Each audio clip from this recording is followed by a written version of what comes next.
Good morning. Today we are doing some more algebra practice, really just solving for an unknown, whether it's x or in this case there is also y. Doesn't really matter. We're just solving for x.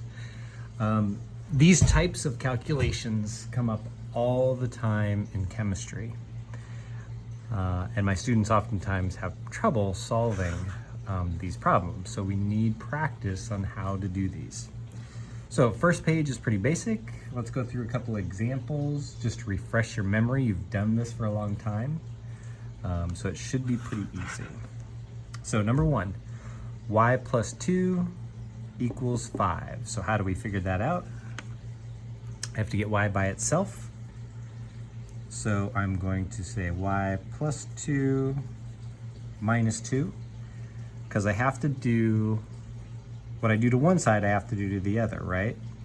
So I've done minus 2 to both sides. Y plus 2 minus 2, those come together for 0. So I just have y. 5 minus 2 is 3. Y equals 3. Again, this should be definitely a review. Sometimes it can get confusing with the negative numbers. So let's take a look at that. Here's number 7. Negative 5 plus x equals 5. So to get x by itself, I have negative 5 plus x. I'm going to add 5. I got 5 over here. If I added 5 there, I've got to add 5 here. Negative 5 and positive 5 cancel out to 0, so I have x equals 10. 5 plus 5 is 10.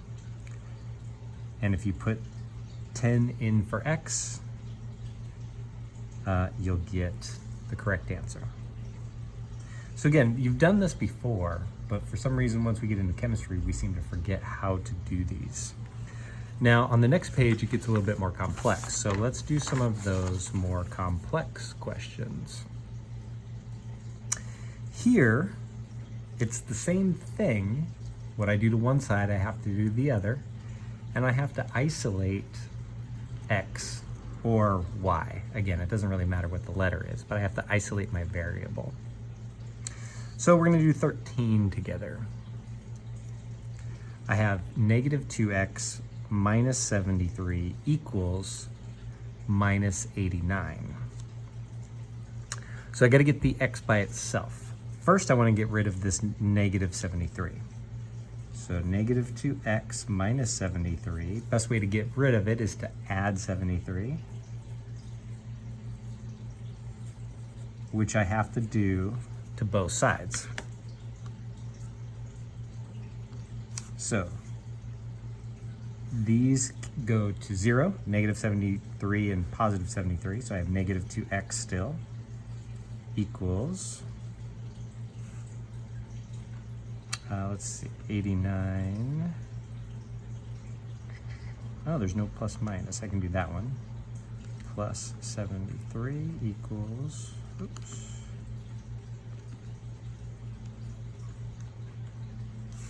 So that is negative 16 when I take negative 87 plus 73.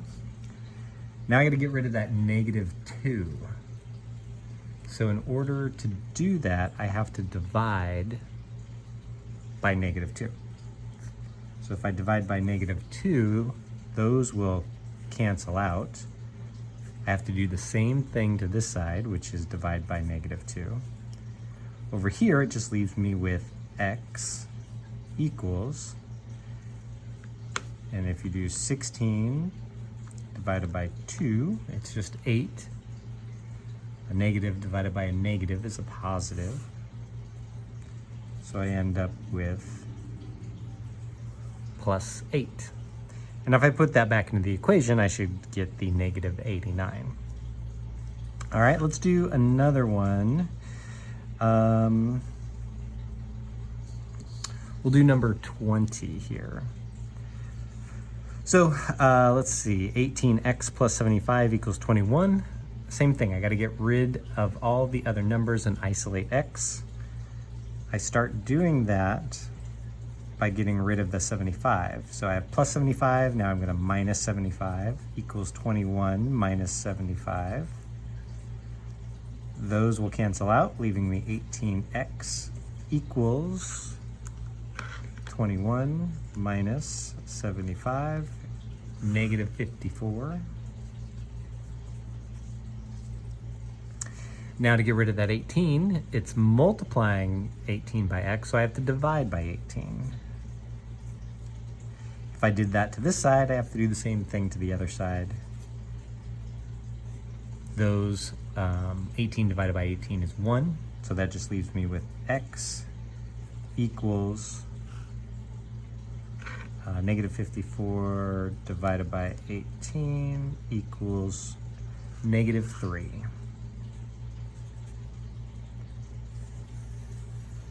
So x equals negative 3. If I put that back in, I should get the answer that is indicated there.